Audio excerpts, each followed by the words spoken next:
Pre మార్కెట్కి సంబంధించిన ప్రధాన అంశాలు చర్చించుకుందాం. ముందుగా మిత్రులందరికీ స్వాగతం. ఈరోజు ఆగస్టు 23వ తారీఖు శుక్రవారం. సెన్సెక్స్ ఎక్స్పైరీ ఉంది. ముందుగా యుఎస్లో ట్రేడ్ అవుతున్న మన ఏడిఆర్స్ ఏ విధంగా క్లోజ్ అయినాయి అనేది ఒకసారి చూస్తే ఇక్కడ విప్రో టాప్ లూజర్గా ఉంది. డాక్టర్ రెడ్డీస్ నెగిటివ్గా ఉంది. ఇన్ఫోసిస్ నెగిటివ్గా ఉంది. హెచ్డిఎఫ్సి బ్యాంకు నెగిటివ్గా క్లోజ్ అయింది. ఐసిఐసిఐ కొద్దిగా బుల్లిష్లో క్లోజ్ అయింది.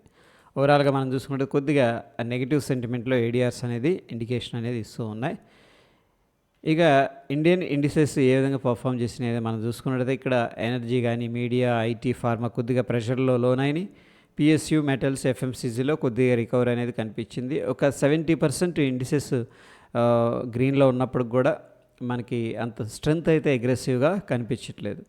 ఇక గ్లోబల్గా ఏ విధంగా ఉన్నాయి అనేది మార్కెట్స్ మనం చూస్తే ముఖ్యంగా రష్యా మార్కెట్ నెగిటివ్గా ట్రేడ్ అవుతుంది. S&P 500 విక్స్ అయితే కూల్ ఆఫ్గా ఉంది. సౌత్ కొరియా నెగిటివ్గా ఉంది. హాంకాంగ్ నెగిటివ్గా ఉంది. జర్మన్ నెగిటివ్గా ఉంది. ఎటు వచ్చి డౌజోన్స్ ఇండస్ట్రియల్ యావరేజ్ కానీ యూఎస్ మార్కెట్స్ కానీ వెరీ స్ట్రాంగ్ అయితే ప్రస్తుతం అయితే ఉన్నాయి. లండన్ పాజిటివ్గా ఉంది. ఏషియా మార్కెట్, జపాన్, నిక్కీ పాజిటివ్గా అయితే ఉంది. మిక్స్డ్ కాంటెక్స్ట్ అనేది గ్లోబల్గా కనిపిస్తూ ఉంది. ఇక ఎకనామిక్ క్యాలెండర్ విషయానికి వస్తే నిన్నటి రోజున మనకి యూఎస్కి సంబంధించిన జాబ్లెస్ క్లెయిమ్స్ ఏవైతే ఉన్నాయో ప్రీవియస్గా ఎక్స్పెక్ట్ చేశారో అదే నంబర్ అనేది రావడం జరిగింది. అందుకని ఫ్లాట్గా చూపిస్తుంది. అండ్ S&P గ్లోబల్ వాళ్ళు యూఎస్కి సంబంధించిన మ్యానుఫ్యాక్చరింగ్ PMI డేటా అనేది రిలీజ్ చేశారు. ఇదైతే నెగిటివ్గా వచ్చింది. అండ్ S&P గ్లోబల్ వాళ్ళు సర్వీసెస్ సెక్టార్కి సంబంధించిన PMI అనేది రిలీజ్ చేశారు డేటా. అది పాజిటివ్ అయితే రావడం జరిగింది. ఎగ్జిస్టింగ్ హోమ్ సేల్స్ డేటా అనేది పాజిటివ్ అయితే రావడం అనేది జరిగింది. మొత్తం మీద కొద్దిగా యూఎస్కి సంబంధించిన డేటా అయితే కొంచెం పాజిటివ్గా కనిపిస్తుంది. అండ్ మనం అనుకున్నాం కదా వడ్డీ రేట్ అనేది తగ్గించాలి అని చెప్పేసి ప్లాన్ చేస్తున్నారని ప్రాబబ్లీ సెప్టెంబర్లో అయితే అందరూ ఎక్స్పెక్ట్ చేస్తూ ఉన్నారు. సో ఈరోజు మనం చూసుకున్నట్టయితే ఫెడ్ చైర్ పౌల్ గారు మాట్లాడతారు. దాని తర్వాత న్యూ హోమ్ సేల్స్ ఏ విధంగా ఉన్నాయి అనేది కూడా డేటా రిలీజ్ అవుతుంది. ఫండమెంటల్గా వెరీ ఇంపార్టెంట్ అని చెప్పేసి చెప్పుకోవచ్చు. అయితే ఫ్రెండ్స్ ఇక్కడ ఫ్యూచర్ అండ్ ఆప్షన్స్లో ఉన్న స్టాక్స్ మనం కన్నా చూసుకున్నట్టయితే ఏ ఒక్క కంపెనీ కూడా రిజల్ట్ అయితే అనౌన్స్ చేయట్లేదు. ఇక ఫ్యూచర్ అండ్ ఆప్షన్స్లో స్టాక్స్ అయితే బ్యాన్ లిస్ట్లోకి వెళ్ళడం జరిగింది. దాంట్లో India SEM, Chambal fertilisers, Birla soft, IEX, RBL bank, Aarti industries, Hindu copper, national aluminium, ABFRL, sun TV, GNFC, LIC housing finance, granules, PEL అనేది కనిపిస్తూ ఉన్నాయి. సో ప్రీవియస్గా బ్యాన్ లిస్ట్లో ఉన్న బలరామ్ చిమ్నీస్ బ్యాన్ లిస్ట్ నుంచి బయటకు రావడం అనేది జరిగింది. ప్రాబ్లీ వాటిలో మనం ఏంటంటే ఫ్యూచర్ అండ్ ఆప్షన్స్ అయితే ట్రేడ్ చేసుకోవచ్చు. ఇక Punjab national bank, Bandhan bank, IDFC first bank అనేది ప్రాబ్లీ బ్యాన్ లిస్ట్లోకి వెళ్ళే స్కోప్ అయితే కనిపిస్తూ ఉంది. సిగ్నిఫికెంట్గా మనకి లాంగ్ బిల్డప్ దేంట్లో జరిగింది అనేది మనం చూసుకున్నట్టయితే లాంగ్ బిల్డప్ అంటే ఫ్రెండ్స్ ఇక్కడ ప్రైస్ పెరుగుతుంది, ఓపెన్ ఇంట్రెస్ట్ కూడా రైజ్ అవుతుంది. ఇండిగో, మణప్పురం, టీవీఎస్ మోటార్స్, JK సిమెంట్, M&M ఫైనాన్స్ అనేది కనిపిస్తుంది. సిగ్నిఫికెంట్ షార్ట్ కవరింగ్ అంటే ఆల్రెడీ షార్ట్ చేసి కవర్ చేస్తున్నారు అనమాట వాళ్ళు. Tata Communication, Dabur, okay, unit, DSPR, PI and AU Bank అనేది కనిపిస్తుంది. సిగ్నిఫికెంట్ షార్ట్ బిల్డప్ అండ్ దేంట్లో షార్ట్ పొజిషన్స్ క్రియేట్ చేస్తున్నారంటే చోళమండల ఫైనాన్స్, టాటా మోటార్స్, IGL, M&Mలో కనిపిస్తుంది. సిగ్నిఫికెంట్ లాంగ్ అన్వైండింగ్ అంటే ఆల్రెడీ పొజిషన్స్ ఉన్నాయి, ప్రాఫిట్లో కానీ లాస్లో కానీ మంచి దగ్గర ఎగ్జిట్ అయిపోతున్నారు అన్నమాట. ఒక రకంగా ప్రాఫిట్లో ఎగ్జిట్ అవుతున్నారని చెప్పేసి చెప్పుకోవచ్చు. దాంట్లో మనకి క్రాంప్టన్ అనేది కనిపిస్తూ ఉంది. ఇక మనం ఇక్కడ చూసుకున్నట్టే ఫ్యూచర్స్ వాల్యూమ్ అయితే చాలా తక్కువగా ఉంది, తక్కువలో ట్రేడ్ అవుతుంది. మార్కెట్ మాత్రం రైజ్ అవుతూ వెళుతూ ఉంది ఇక్కడ. ఓకే, సో డోజీ ఫార్మేషన్ జరిగింది. లాస్ట్ 2 days నుంచి కూడా మనకి లాంగ్ బిల్డప్ అనేది చూపిస్తూ ఉంది. ఇది based on the price action interpretation ప్రకారం. ఇక్కడ మనం చూసుకున్నట్టయితే లాంగ్ సైడ్ ఏమో ఫీచర్స్ మనం చూస్తే 50.83% కనపడుతుంది. షార్ట్ సైడ్ 32% కనిపిస్తుంది. సిగ్నిఫికెంట్ షార్ట్స్ 2.76, సిగ్నిఫికెంట్ లాంగ్స్ 13% అనేది కనిపిస్తుంది అప్రాక్సిమేట్గా.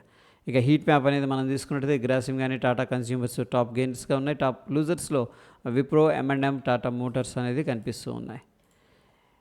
ఇక పార్టిసిపెంట్ వైజ్గా డేటా అనేది మనం చూసుకున్నట్టయితే FIS అయితే అన్నిట్లో కూడా ఈసారి బుల్లిష్గా ఉన్నారు. ప్రొపరైటరీ అన్నిట్లో బుల్లిష్గా ఉన్నారు. క్లయింట్ అన్నిట్లో బుల్లిష్గా ఉన్నారు. డొమెస్టిక్ మాత్రం ఇన్స్టిట్యూషన్స్ ఉన్నాయి కదా, DIIs, వీళ్ళు మాత్రం ఇండెక్స్ ఫీచర్ షార్ట్ చేశారు, స్టాక్ ఫీచర్ షార్ట్ చేశారు, స్టాక్స్ మాత్రం బై చేశారు.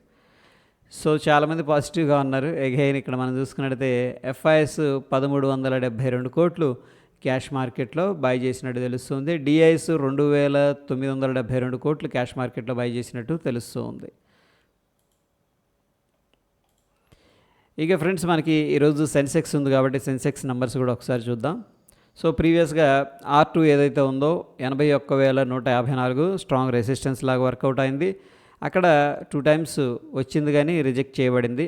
అండ్ ప్రస్తుతానికి మనకి ఒక R1 సపోర్ట్ దగ్గర అయితే ఉంది 81,017 దగ్గర.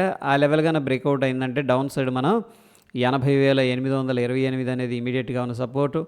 ఒకవేళ R2 బ్రేక్అవుట్ అయిందంటే అప్ సైడ్ 81,356. ప్రస్తుతం అయితే మార్కెట్ కొద్దిగా గ్యాప్ డౌన్ జరిగింది కాబట్టి డౌన్ సైడ్ సపోర్ట్స్ అనేది నోట్ చేసుకుందాం. ఇక ఒకసారి బ్యాంక్ నిఫ్టీ అనేది చూద్దాం. దాని తర్వాత నిఫ్టీ లెవెల్స్ కూడా ఒకసారి ట్రాక్ చేద్దాం.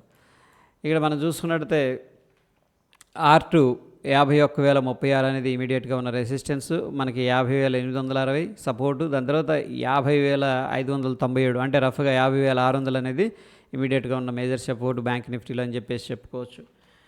ఇక నిఫ్టీ విషయానికి వస్తే నిఫ్టీ నిన్నంతా సైడ్ వేస్ యాక్టివిటీలో ట్రేడ్ అయింది. ప్రస్తుతం R2 24,871. దాని తర్వాత మనం చూడాల్సింది ఏంటంటే 24,820, ఎందుకంటే ఆ లెవెల్ R1 అనమాట, రెసిస్టెన్స్ 1 అది. సో ప్రాబబ్లీ ఒకవేళ మార్కెట్ డౌన్ సైడ్ అనేది రావడం జరిగితే 24,737, దాని తర్వాత 24,687 అనేది ఇమీడియట్గా మనకున్న సపోర్ట్ లెవెల్స్ అని చెప్పేసి చెప్పుకోవచ్చు. ఇకపోతే ఫ్రెండ్స్ ఇండియా విక్స్ అయితే ప్రస్తుతానికి కొద్దిగా కూల్ ఆఫ్గా ఉంది. ఆప్షన్ ప్రీమియమ్స్ అయితే నార్మలైజ్ అయ్యి ఉంటాయి డెఫినెట్గా. అండ్ డాలర్ ఇండెక్స్ అనేది మనం చూసుకున్నట్లయితే కొద్దిగా బౌన్స్ అనేది కనిపిస్తుంది. సిగ్నిఫికెంట్ సెల్ ఆఫ్ జరిగిన తర్వాత హ్యూజ్ డ్రాప్ కొద్దిగా అయితే బౌన్స్ జరిగింది టెంపరీగా. ఇక యూఎస్ మార్కెట్స్ మనం చూసుకున్నట్లయితే Dow Jones industrial average 1-2 days consolidation తీసుకుంది. థర్డ్ డే కొద్దిగా సెల్ ఆఫ్ అనేది జరిగింది. సో ఒక ఇంపార్టెంట్ సప్లై జోన్ దగ్గర అయితే ఉంది. Probably it may be temporary, but ప్రస్తుతం ఉన్న సిచ్యువేషన్లో మనకైతే లాస్ట్ 3-4 డేస్ నుంచి కూడా సైడ్ వేస్ యాక్టివిటీ అనేది రెసిస్టెన్స్ లెవెల్ దగ్గర కనిపిస్తుంది. ఇక మన నిఫ్టీ అనేది ప్రీవియస్గా రెసిస్టెన్స్ లెవెల్ ఏదైతే ఉందో ఆ రెసిస్టెన్స్ లెవెల్ క్రాస్ చేసింది కానీ ఓపెన్ అయింది కానీ స్టేబుల్ అవ్వలేదు. బట్ స్టిల్ ఏంటంటే క్లోజింగ్ అయితే అంత వీక్గా ఏం లేదు, ఎందుకంటే ప్రీవియస్గా చూడండి వెరీ స్ట్రాంగ్తో వెళ్ళింది బ్యాంక్ నిఫ్టీ పరిస్థితి అనేది మనం చూసుకుంటే. ఇంపార్టెంట్ లెవెల్స్ ఏదైతే ఉందో 50,810 800 అనుకోవచ్చు, ఆ లెవెల్ అయితే క్రాస్ ఓవర్ అయింది ప్రస్తుతానికి. ఒకసారి చూద్దాం ఎక్కడ ఓపెన్ అవుతుంది అనేది. సో ఫ్రెండ్స్ మనకి కొద్దిగా రెసిస్టెన్స్ లెవెల్ దగ్గర అయితే డౌ జోన్స్ గిఫ్ట్ నిఫ్టీ అయితే ట్రేడ్ అవుతుంది. చూడండి ప్రీవియస్గా కొద్దిగా రెసిస్టెన్స్ లెవెల్ ఉంది 24,900 అని చెప్పేసి. మేబీ టెంపరీగా కొద్దిగా పాస్ అనేది తీసుకుంటున్నట్టు అనిపిస్తుంది లెవెల్ దగ్గర. ఇక్కడికి వచ్చినప్పుడు కొంత సెల్లింగ్ జరుగుతుంది. అండ్ కొద్దిగా గ్యాప్ డౌన్ కూడా జరిగింది. వెరీ అగ్రెసివ్గా అయితే జరగలేదు. ప్రస్తుతం 24,826 దగ్గర అయితే ట్రేడ్ అవుతుంది. కొంచెం గ్యాప్ డౌన్ జరిగిన తర్వాత ఏంటంటే బౌన్స్ అయింది.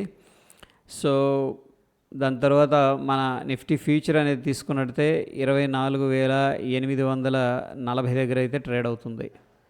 ఓకే, సో ప్రస్తుతం మనకి ఒక 14 పాయింట్ డిఫరెన్స్ అయితే కనిపిస్తుంది. సో టోటల్లీ ఒక 20 పాయింట్స్ అనుకోవచ్చు రఫ్గా. Based on the gift Nifty ఏంటంటే మనం గ్యాప్ డౌన్ అయితే జరిగే సూచనలు అయితే కనిపిస్తున్నాయి. 20, 30, 40 పాయింట్స్ రేంజ్లో. మరి అగ్రెసివ్గా ఉండకపోవచ్చు.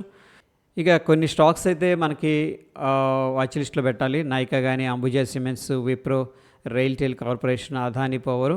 సో ఈ లింక్ అయితే నేను టెలిగ్రామ్లో షేర్ చేస్తాను. దీన్ని అక్కడ నుంచి ఒకసారి యాక్సెస్ చేసి చదవండి.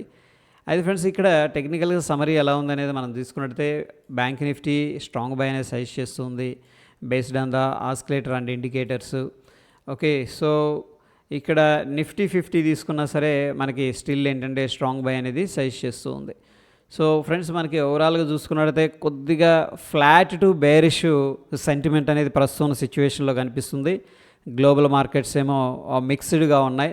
సో ఆ విధమైన స్ట్రాటజీలు అంటే సైడ్ వేస్ కానీ అట్లా ఉండే స్ట్రాటజీలు అయితే మనకి వర్కౌట్ అవుతాయి అని చెప్పేసి నాకు అనిపిస్తుంది. This is my personal opinion friends. That is all about pre market report. Friends మీ యొక్క లైక్ ద్వారా సపోర్ట్ అనేది తెలియజేయండి. మరొక ఇంట్రెస్టింగ్ ఎపిసోడ్తో మళ్ళీ కలుసుకుందాం. Stay tune. ధన్యవాదాలు.